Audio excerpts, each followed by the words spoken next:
শুক্ৰবাৰ দিল্লী জামে মছজিদত আমি নমাজ পঢ়িবলৈ যাম। এয়া মোৰ বন্ধু আখতাৰ হুছেইন। আমি এতিয়া মোৰ গা ধোৱা হ'ল।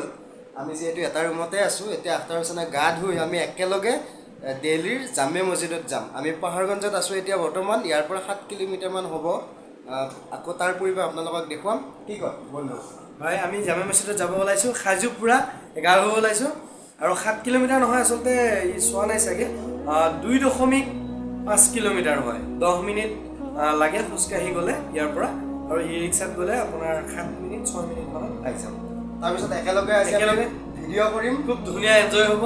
আপোনালোকে চাব কিন্তু দেই, চাব একেলগে সম্পূৰ্ণ দিল্লীৰ মোগলৰ যিবিলাক কীৰ্তিচিহ্নবিলাক আছিল সেইবিলাকলৈ যাম আজি। আখতাৰ হুছেইন আৰু মই একেলগে ভিডিঅ' কৰিম।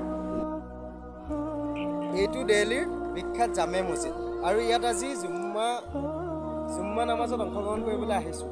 ভাৰতবৰ্ষৰ বিখ্যাত এই মছজিদটোত আমি 17জনকৈ জ্যেষ্ঠ কনিষ্ঠ মিলি ইয়াত আজি নামাজত যি অংশগ্ৰহণ কৰিবলৈ আহিছোঁ, ইয়াত আজি মনটো পবিত্ৰ লাগিছে।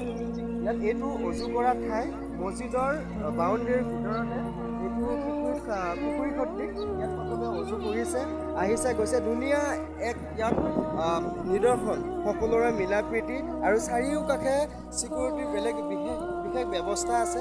আৰু আপোনালোকক দেখুৱাইছোঁ চাৰিওফালে এইখন কিমান ডাঙৰ এৰিয়া এটা। এইখন হ'ল ফিল্ড জামে মছজিদৰ, কিন্তু বাউণ্ডেৰীৰ ভিতৰত। ইয়াত মছজিদৰ এক ভিতৰ বুলিও ক'ব পাৰি বা বাহিৰ বুলিও ক'ব নোৱাৰি, কিন্তু গৰমৰ কাৰণে যথেষ্ট ভৰিতল পুৰে, যিহেতু চেণ্ডেল পিন্ধি আহিবলৈ নোৱাৰি বা নাপায়। এইটো মছজিদ আপোনালোকক ভালকৈ কেমেৰাত ধৰা পৰিছে, আপোনালোকক দেখুৱাইছোঁ যে মছজিদৰ ভিতৰত যদি পাৰোঁ আপোনালোকক মই ভিডিঅ' কৰি দেখুৱাম। কিন্তু আজি বহুতো ভাল লাগিছে, কাৰণ বিখ্যাত জামে মছজিদত ভাৰতবৰ্ষৰ বিভিন্ন ৰাজ্যৰ মানুহে ইয়াত নামাজত অংশগ্ৰহণ কৰিবলৈ আহে।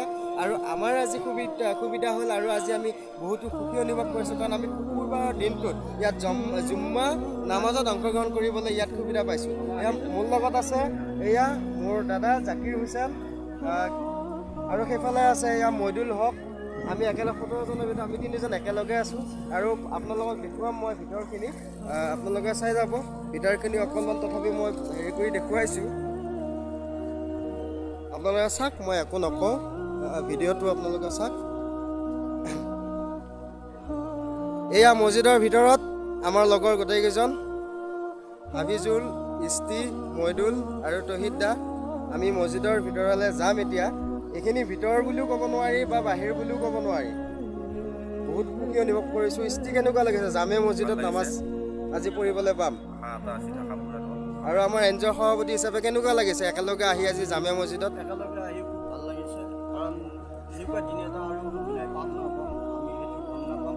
কিন্তু আজি আহি খুব ভাল লাগিছে। আজি একেলগে আমি জুম্মাৰ নামাজ আদায় কৰিম, এই আল্লাহৰ ওচৰত শুকৰিয়া আদায় কৰিছোঁ।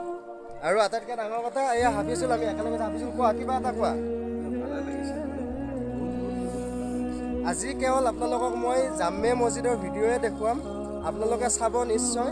এই দিল্লীৰ এই জামে মছজিদত ভাৰতবৰ্ষৰ বিভিন্ন ৰাজ্যৰ পৰা প্ৰত্যেকজন মুছলমান যদি দিল্লীলৈ আহে, মছজিদত নামাজ পঢ়িবলৈ আহে, আমিও আহিলোঁ। আপোনালোকক এই জামে মছজিদৰ সম্পূৰ্ণ দৃশ্যাৱলী দেখুৱাম, আপোনালোকে চাই থাকিব। এয়া আমাৰ লগত ইছাহক ৰহমান, কিবা এটা কওক। আসসালামু আলাইকুম। ওয়ালাইকুম আসসালাম। এয়া দেখিছে জামে মছজিদৰ ভিতৰৰ অংশ।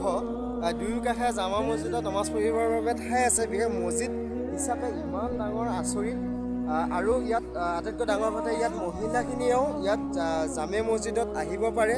এয়া আপোনালোকক কেমেৰাত ঢুকি পাইছে নাজানো, সেইফালে আপোনাৰ মহিলাবিলাক আহি পেলাই বহি আছে, আৰু অজস্ৰ মানুহ দুয়োকাষে আছে। আপোনাৰ মোৰ পিছফালেও সেইখন গেট, মুখ্য দ্বাৰ, আৰু আপোনাৰ এয়া মছজিদ। আমি ইয়াত ভিতৰত যাম, আৰু ইয়াত পেণ্ডেল পাতিছে, ইয়াতো নামাজৰ বাবে